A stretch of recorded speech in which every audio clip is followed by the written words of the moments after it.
पिछले एपिसोड में हमने आपको 2024 के लिए रायपुर लोकसभा सीट की एक्सप्रेस रिपोर्ट दिखाई थी। अब आज तक संवाददाता सुमी राजप्पन अगली लोकसभा सीट राजनांदगांव का चुनावी मूड जानने निकली हैं।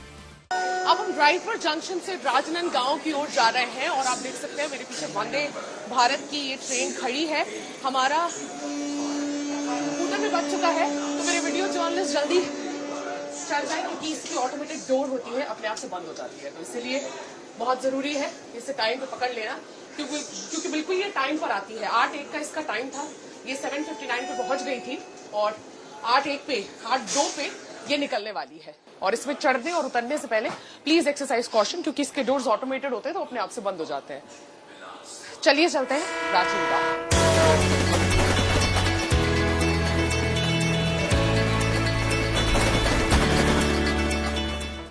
बिल्कुल टाइम से रायपुर से निकली है वंदे भारत हमें बिल्कुल टाइम पर पहुंचा चुकी है राजनांदगांव और बिल्कुल 2 मिनट के लिए ही बस ये ट्रेन यहां पर रुकी है। 2 मिनट में सारे पैसेंजर्स को चढ़ उतर जाना है क्योंकि इसके डोर्स अपने आप से बंद हो जाते हैं। तो बिल्कुल टाइम पे मतलब वंदे भारत आप देख सकते हैं ये ट्रेन अब निकलने वाली है, हूटर बज चुका है और इसका जो दरवाजा है वो भी बंद हो गया है। अब हम राजनांदगांव की सैर करेंगे, आपको यहाँ की जनता की आवाज से रूबरू करेंगे कि किस तरह से यहाँ के लोग 2024 में कौन से मुद्दे पर वोट करने वाले हैं। आइए चलते हैं।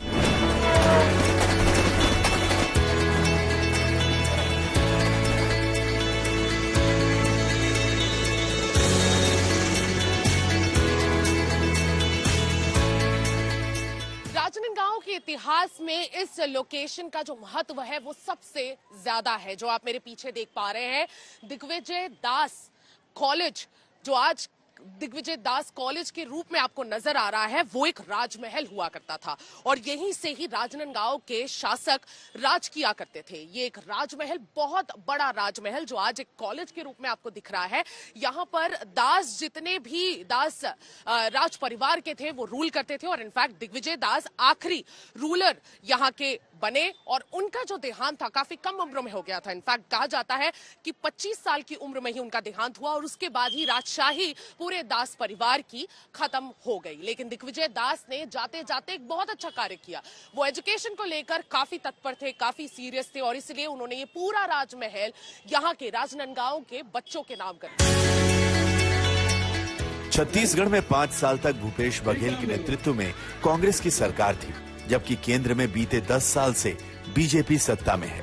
पिछले विधानसभा चुनाव में बीजेपी ने वापसी की। कुल 90 सीट पर चुनाव हुए, जिसमें बीजेपी ने 54 सीटों पर जीत दर्ज की। कांग्रेस 35 पर आकर ठहर गई। वहीं गोंडवाना गणतंत्र पार्टी को 1 सीट पर जीत हासिल हुई। 13 दिसंबर को पीएम मोदी की मौजूदगी में विष्णुदेव साय ने 2 उप मुख्यमंत्रियों के साथ शपथ ली। मैं विष्णुदेव साय ईश्वर की शपथ लेता हूं। अब लोकसभा चुनाव की बारी है, लेकिन छत्तीसगढ़ के युवा मोदी सरकार से कितने खुश या नाराज हैं? जो गवर्नमेंट थी उसमें अनएम्प्लॉयमेंट बहुत बड़ी प्रॉब्लम थी। उसमें एक योजना जो पिछली गवर्नमेंट ने लागू की थी, गौठान योजना मतलब आज देश जो चांद पे जा रहा है और पिछली सरकार ने युवाओं को केवल गोबर बीनने, अनएम्प्लॉयमेंट भत्ता देने के नाम से 4.5 साल ठगे गए। वो पिछले 9 साल से तो लोकसभा में भारतीय जनता पार्टी रही है, तो आपको क्या लग रहा है? आप कांग्रेस के विधानसभा के चीजों को गिनवा रहे हैं, लोकसभा के मद्देनजर तो यहाँ पे जॉब क्रिएशन हुआ ही नहीं पिछले 10 सालों में। लोकसभा के, ये मैं बीपीओ सेंटर बता रहा हूँ, वो लोकसभा के अंतर्गत ही हुआ है। हम सभी जानते हैं कि भारत युवाओं की सबसे बड़ी आबादी वाला देश है, तो ऐसे में युवाओं का मुद्दा सबसे महत्वपूर्ण हो जाता है और हमारी शिक्षा व्यवस्था में बहुत सारी खामियां भी हैं जिसे दूर करना बहुत ज़्यादा जरूरी है। न्यू एजुकेशन पॉलिसी बहुत अच्छी है मैम, लेकिन मैटर ये करता है कि सिर्फ ये पॉलिसी कागजों तक सीमित रहता है या इसका सफल और उचित क्रियान्वयन हो पाता है। एक लड़की या लड़का कोई पढ़ना चाहता है तो उसके पास आय की संसाधन कहाँ से आएगा? कहते हैं कि नौकरी दिलाएंगे, रोजगारी दिलाएंगे, तो कहाँ गए रोज? इतने सारे लोग हैं जो बेरोजगार हैं। आखिर लोग चाहते हैं पढ़ कर हम नौकरी करें, तो कहाँ जाता है? इसीलिए ये कहना है मोदी जी से कि हमारे आवागमन के साधन में हमें सुविधा दी जाए। आवागमन के साधन में सुविधा दी जाए। जो बच्चे गांव से दूर दूर से आते हैं वो आधे से ज्यादा उनकी एजुकेशन इसी चीज से अफेक्ट हो जाती है कि वो आना जाना नहीं कर पाते, उनके पास कोई साधन नहीं होता। ग्राउंड में इम्प्लीमेंटेशन जब ही दिखेगा जब स्टेट गवर्नमेंट और सेंट्रल गवर्नमेंट, ये दोनों एक सूत्र में अच्छे कोऑर्डिनेशन से काम करें। डबल इंजन की सरकार की बात कर रहे हैं, ये कह रहे हैं कि डबल इंजन की सरकार रहेगी तो ज्यादा अच्छे से जो स्टेट गवर्नमेंट है वो काम कर पाएगी।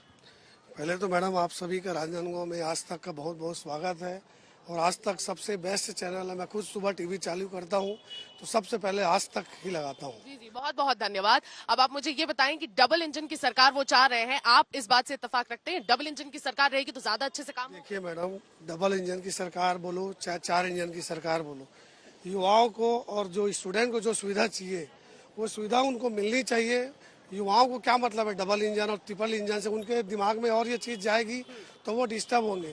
मोदी जी ने कहा था कि 2 करोड़ लोगों को रोजगार देंगे, युवाओं को नौकरी देंगे, वो आज तक लोगों को नौकरी नहीं मिली। अनएम्प्लॉयमेंट की बात करते हैं तो मैं आपको ये बताना चाहता हूँ कि ये जो योजनाएं चल रही है, अगर योजनाओं का क्रियान्वयन हो रहा है, एक समय ऐसा था कि सफाई के लेते कोई सोच ही नहीं सकता था। आज पूरे देश में करोड़ों लोग सफाई अभियान में नए जॉब सीकर्स मिले, स्वच्छता दीदियों को नया जॉब मिला है, वो भी तो एक एम्प्लॉयमेंट है। आज प्रधानमंत्री आवास योजना का निर्माण हो रहा है, उसके निर्माण में जो लोग कार्य में लगे हुए हैं, लाखों करोड़ों आवास निर्माण हो रहे हैं, तो वो भी तो एक एम्प्लॉयमेंट है। योजना की बात करें तो मुझे तो ऐसा लगता है कि सिर्फ जो बीजेपी है ना, जो सिर्फ वो सपने दिखाती है और बाकी रहे सच करने के तो उस समय वो जुमला करके हाथ खड़े कर देती है बस।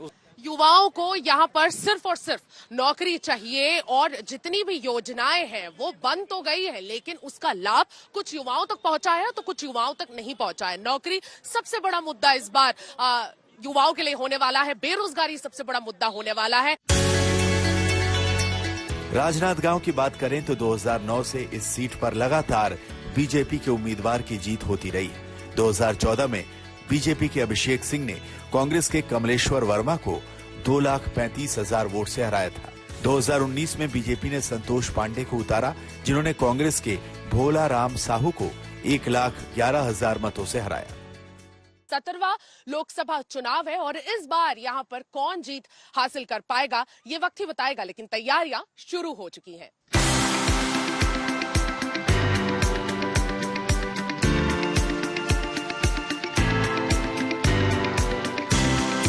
साहित्य में भी राजनांदगांव का बहुत बड़ा हाथ है। देश के साहित्य में ये तीनों नाम ऐसे हैं जो अपने आप में इतिहास रच चुके हैं।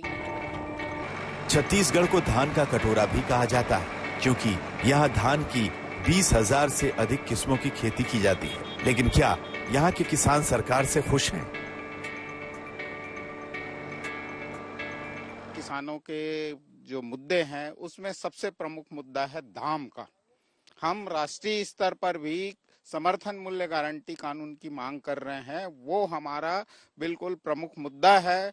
हम धान की खेती करते हैं, उसके अलावा तमाम जो फसलें हैं हमारी, मिलेट हैं, दलहन है, तिलहन है, उनकी खरीदी जो है समर्थन मूल्य पे हो, ऐसी हम कानूनी व्यवस्था चाहते हैं। छत्तीसगढ़ में तो यहाँ की सरकारें ने मतलब यहाँ पे अच्छे दाम अभी धान का दे रही है, लेकिन राष्ट्रीय स्तर पे जिन्होंने जब सरकार मतलब मोदी सरकार यहाँ आने से पहले बोली थी कि 2022 में हम किसानों की आय दुगुनी करेंगे करके, तो जब तक के समर्थन मूल्य गारंटी कानून पास नहीं करेंगे तब तक किसानों की आय दुगुनी नहीं होगी। एक केंद्र सरकार की योजना है एग्री इंफ्रास्ट्रक्चर फंड करके, तो ये फंड के अंतर्गत किसानों को बिना बैंक गारंटी के किसानों को 2 करोड़ रुपया तक की लोन देने का प्रावधान है। लेकिन छत्तीसगढ़ के किसानों को अभी तक 1 रुपया भी इस फंड में किसी को मिला नहीं है।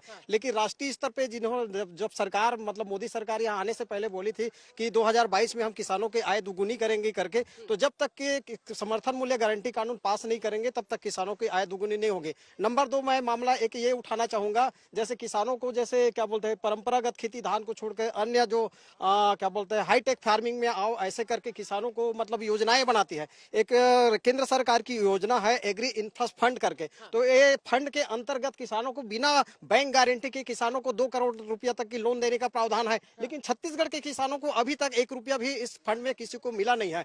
मतलब 3% जो क्या बोलते हैं जो सेंट्रल की योजना बनती है ना, उसका यहाँ पे फंड है, लेकिन मामला यह है कि किसानों को मिल नहीं पा रहा है। तो फिर मतलब ये हाईटेक फार्मिंग में कैसे जाएंगे फार्मर?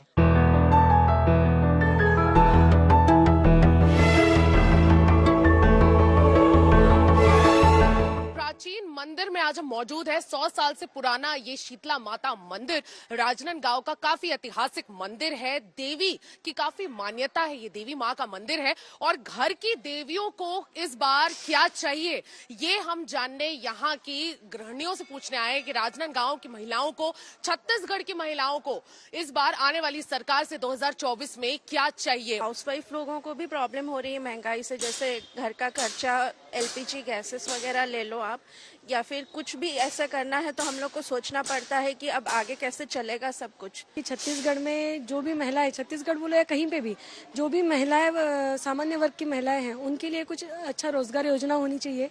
सिर्फ बोलने में आता है कि जो मशीन, सिलाई मशीन योजना है या और भी काम वर्ग योजना है, बट उस पर वर्क हो रहा है कि नहीं। कि हमारे देश में इतना टैलेंट है तो क्यों हमारे देशवासियों को बाहर जाके काम करने की जरूरत पड़ रही है। आप उनको ऐसा इंफ्रास्ट्रक्चर, ऐसी फैसिलिटी यहाँ प्रोवाइड करिए कि वो देश की सेवा में लगे, कि हमारे देश के किसी को भी उससे उसको लाभ हो। तो चुनाव में वोट के रुझान के लिए जो लॉलीपॉप स्कीम दी जाती है छत्तीसगढ़ में, तो मुझे लगता है कि वो जनता को अपंग बनाने का काम कर रही है। जो फ्री में चावल बांट रही हैं, फ्री में ये दे रही है, आप उनको काम करने की काबिलियत दीजिए। यहाँ पे हर कोई काबिल है। अगर आप उनको एम्प्लॉयमेंट देंगे और ये मुफ्त की स्कीम हटाएंगे तो अपने आप हमारा देश विकास करेगा और हम सब आगे बढ़ेंगे। और दूसरी चीज जो मैं रखना चाहूंगी कि छत्तीसगढ़ टूरिज्म को आप प्रमोट कीजिए। छत्तीसगढ़ एक बहुत ही खूबसूरत स्टेट है। मुझे लगता है कि नेशनल लेवल में छत्तीसगढ़ को प्रमोट करना चाहिए ताकि इधर लोग रुझारू हो और यहाँ एम्प्लॉयमेंट बढ़े। और नांदगांव में कोई इंडस्ट्री नहीं है, कोई बड़ी फैक्ट्री नहीं है, एम्प्लॉयमेंट नहीं। थोड़े दिन पहले आपने अपने चैनल में दिखाया था कि हमारे यूथ ने नग्न प्रदर्शन किया था यहाँ पे,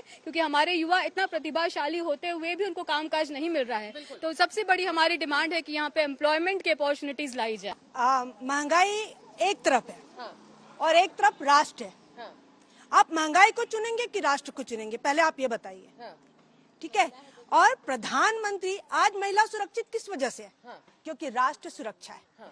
राष्ट्र सुरक्षित है तो महिला सुरक्षित है, और महिलाएं जो सुरक्षित है उसकी वजह है हमारा नेतृत्वकर्ता मजबूत है। आज राष्ट्र में हमारा प्रधानमंत्री है नरेंद्र मोदी जी।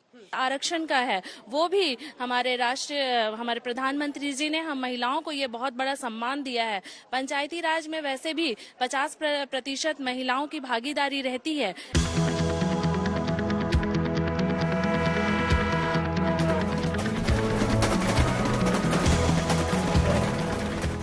छत्तीसगढ़ में हमारा वंदे भारत चुनावी यात्रा यहाँ पर खत्म होता है, लेकिन कुल मिलाकर यहाँ पर बात इतनी समझ आती है बहुत सारे अलग अलग सेक्शन के लोगों से बात करके कि महंगाई और बेरोजगारी जरूर एक मुद्दा है, लेकिन छत्तीसगढ़ जिसे श्री राम का ननिहाल भी कहा जाता है, उस ननिहाल में इस बार राम के नाम पर भी वोट पड़ेंगे। और जहां तक ये भी बात समझ आई कि प्राइम मिनिस्टर नरेंद्र मोदी की लोकप्रियता जिस तरह से विधानसभा इलेक्शंस में देखने को मिली, उस तरह से पूरी इंटैक्ट नजर आती है लोकसभा चुनावों में भी। और लगता है इस बार भी भारतीय जनता पार्टी का बहुमत छत्तीसगढ़ में देखने को मिलेगा।